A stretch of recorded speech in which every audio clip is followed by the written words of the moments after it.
देखिए, आपने एक सवाल पूछा कि किस रूप में इसे देखते हैं। हमारे साथ अरविंद राजभर हैं जो एक गाना गा रहे हैं, गाना भी बहुत शानदार ये गा रहे हैं, वो गाना ही सब कुछ बता देगा। क्या चाहिए गाना? तो मैं उस दिन सुनाया था ना आपको, जिस घड़ी क्या कौन सा मुझे तो याद नहीं यार। अरे वो तो गाना इसका मुझे था इंतजार, ये तो आप ही गा रहे थे। वही आपका कि आज खबर आपकी टीआरपी खूब बढ़ेगी। टीआरपी छोड़िए, अभी ये अनु गुनगुना रहे थे जिसका मुझे था इंतजार, वो घड़ी आ गई। तो ये अब शर्मा रहे हैं, गाएंगे नहीं, लेकिन अरुण राजभर शर्माते नहीं हैं, बहुत बेबाक बोलते हैं। बोलिए साहब। देखिए, गाने के माध्यम से नहीं, हम तो सम्मान से हमेशा बात करते हैं और हमेशा चाहते हैं कि राजनीति में सम्मान बना के रखा जाए और राजनीति में शुचिता बहुत ज़रूरी है। समाजवादी पार्टी को जिस तरीके से हम अपने तरीके से देखते हैं कि उनके पार्टी में एक तरीके का अनुशासन नहीं है। अच्छा, अनुशासन विहीन पार्टी? हाँ, बिल्कुल है। अगर उनके पार्टी में अनुशासन सिर्फ हो जाए तो पार्टी को आगे बढ़ने से कोई रोक नहीं पाएगा। उससे बड़ी कोई पार्टी ही नहीं। नहीं, उससे बड़ी पार्टी नहीं होगी, उससे अच्छी पार्टी नहीं होगी। अनुशासन में क्या कमी है? उनके लोग बाँह मोड़ते हैं, उनके लोग मोड़ते हैं, सड़किया पर आके कहते हैं कि देख लेंगे, तो वही जनता देख ली, जनता ने देख ली ना। देखने से आप लोग भी देखा गए। हाँ, तो भाई अब जहाँ घून बात तो ओकरे संगे चले तो पिसैबे करी, तो हम वही में हो गए। गेहूं के साथ घून भी पिसा। तो घून के साथ हमारे गेहूं के साथ घून पिसाला, तो ऐसा कहते हैं कि देख लेंगे। नहीं, वैसे कहते तो रहे साथ में ना, कभी बंद कमरे में आपको भी देख तो नहीं? हमारे साथ हुआ घटना। मैं बनारस में रैली में गया था, माननीय अखिलेश यादव जी और ममता बनर्जी आ रही थी। मंच पर चढ़ाने के लिए जिस तरह का वहाँ तांडव हो रहा था, मैंने देखा कि हमको लगा कि अगर इस पार्टी में यही चीज़ अगर नहीं है तो ये सरकार बनाकर करेंगे क्या। और इनके नेतृत्व के तांडव हो गया। देखा नहीं, पुलिस के ऊपर हमला किया उनके लोगों ने। ये चीज़ें क्या संदेश दे रहा है? आप एक तरफ संदेश देते हैं कि मैं नई सपा हूँ, आपको धक्का उक्का पड़ा कि नहीं? हाँ, उसी में तो ठेले गए, हम भी ठेला गए थे उसी में। उनके लोग जो है वो जो बटवा मोड़ते हैं वो लोग ठेल दिए, तो हमको लगा कि कहीं ना कहीं वो नई सपा जो है वो नई सपा अभी नहीं नज़र आ रही है, इसीलिए वो पुरानी सपा में ही वही कहानी चल रही है। और उनके लोग जो हैं राजनीति में माननीय अखिलेश यादव जी को अंधकार में ले जाना चाहते हैं, लोहिया जी की विचारधाराओं को नेस्त नाबूद करना चाहते हैं। लोहिया जी के नाम पे लाल टोपी लग गई है वहाँ पे। बस वो टोपिया तक है, लाल टोपी क्रांति का प्रतीक है। वही क्रांति का प्रतीक है, वो लाल टोपी लोहिया जी का प्रतीक। वो एसी में बैठ के क्रांति नहीं हो सकती। लोहिया जी कभी एसी में बैठ कर क्रांति नहीं लाए, वो धरातल पर संघर्ष करके क्रांति लाए। और आज वो जरूरत थी माननीय अखिलेश यादव जी को आजमगढ़ जाके क्रांति का इतिहास लिखने का, लेकिन वो बैठे रह गए। अरुण भाई, एक बात कहें तो बुरा तो नहीं मानेंगे ना?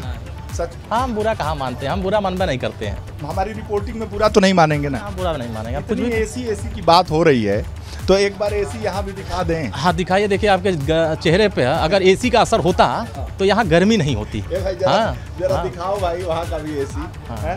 तो ये इतनी गर्मी जो है यहाँ, एसी भैया माने एक जीवन शैली हो गई है। नहीं, जीवन शैली नहीं है, वो एक तरीके से राजनीति में एसी सब कुछ नहीं होता है। एसी के साथ जनता के बीच में जाने वाला, गांव में तो एसी नहीं लगा रहता, सड़क पर एसी लगा नहीं रहता, लेकिन हमारे नेता माननीय ओम प्रकाश राजभर जी सड़क पर भी जाते हैं, गांव में भी जाते हैं और 42 डिग्री के टेम्परेचर में खड़ा होकर भाषण भी देते हैं और 1 घंटा भाषण देते हैं, तब वो पब्लिक हमारे साथ आती है।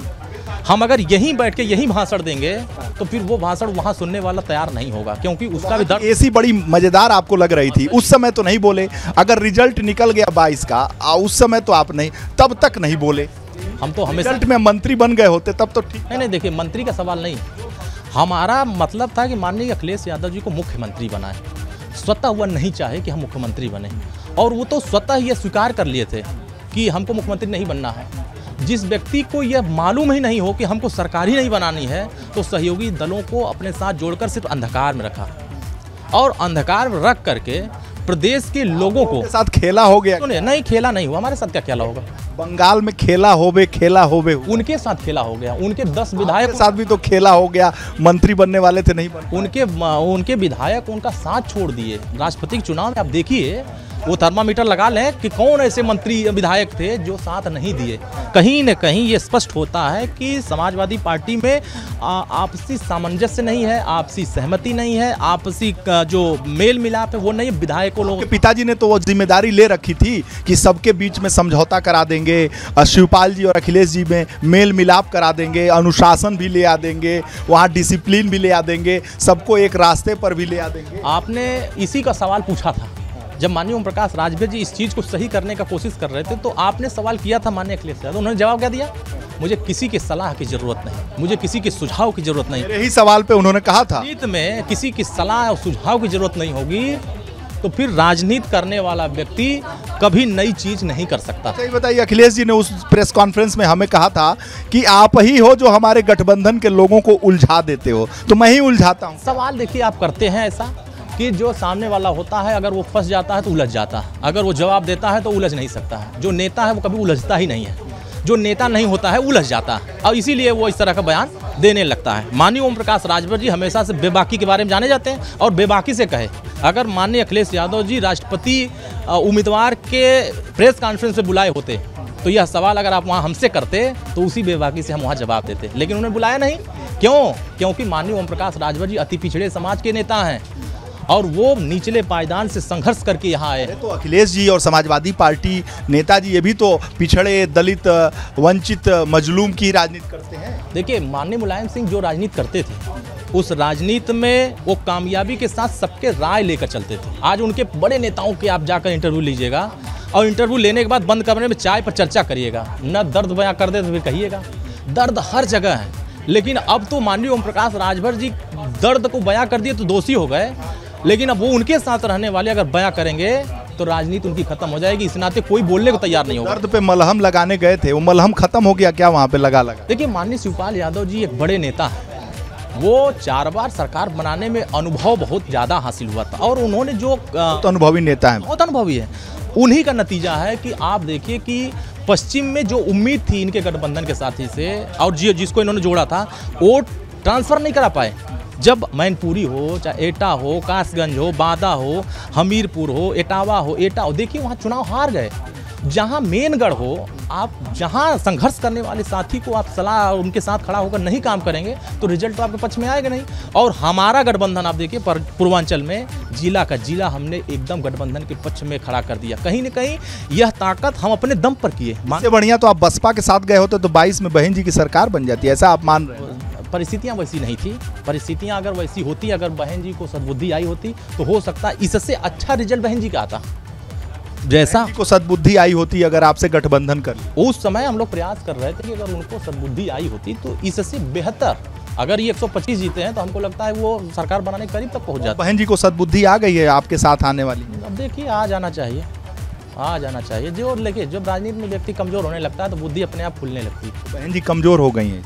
अब एक सीट है, उनसे बड़ी पार्टी तो हम ही हो गए पूर्वांचल उत्तर प्रदेश में। हाँ यार, ये बात तो सही कह रहे हैं। कहाँ 1 कहाँ 6? राष्ट्रीय पार्टी देश की गिनाई जाती है, वोट शेयर में 16% से घट करके। कमजोर बहन जी से कहाँ समझौता करें? नहीं, वो वोट से कहाँ कमजोर हैं, आज भी वोट से वो मजबूत है।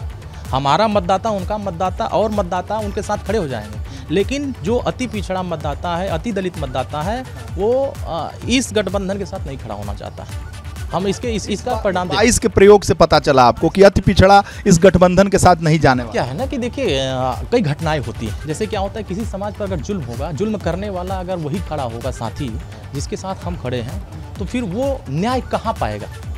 हम देखें कई घटनाएं हुई हैं। लगता है बहन जी को आ गई है सद्बुद्धि, क्योंकि 1 पे आई हैं तो थोड़ा ठंडा हुआ है टेम्परेचर। नहीं, अब तो और अच्छे से होगा काम। अच्छा, उनका संगठन देखिए, धरातल पर उनके लोग जो बाबा साहब अम्बेडकर को मानते हैं, मानव कांतिराम को मानते हैं, वो सभी लोग मिल करके बहुत मजबूती से काम करते हैं।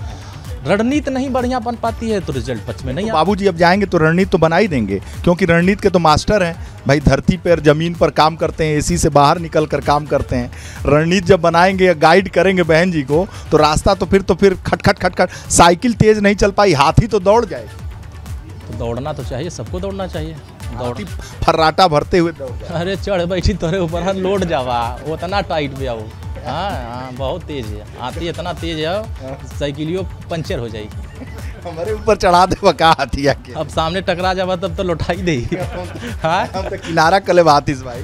भगवा तो उलाट दिए ऐसा कि जावा कितना कोस गिरवा पता न चली। भाई ऐसा ना, ये बीपी गंगा और हम लोग तो जो है वो दिखाएंगे, लेकिन हाथी के पास तो आप जा रहे हैं तो संभल कर आप रहिएगा, कहीं सूढ़वा से न लगा दे कहीं। नहीं तो हम लोग जो है वो अखिलेश जी भी हाथी के पास गए थे एक बार। हाथी को चलाने वाला पूछे नहीं, जब आप लोग साथ में अखिलेश जी से पूछे नहीं 19 में जब हाथी के पास गए थे तो क्या हुआ? हाथी को चलाने वाला एक व्यक्ति खड़ा होता है, महावत। ठीक है वीरेश जी, ये आगे भी आपके सवाल इनके साथ सुभाषपा के नेताओं के साथ जारी रहेंगे।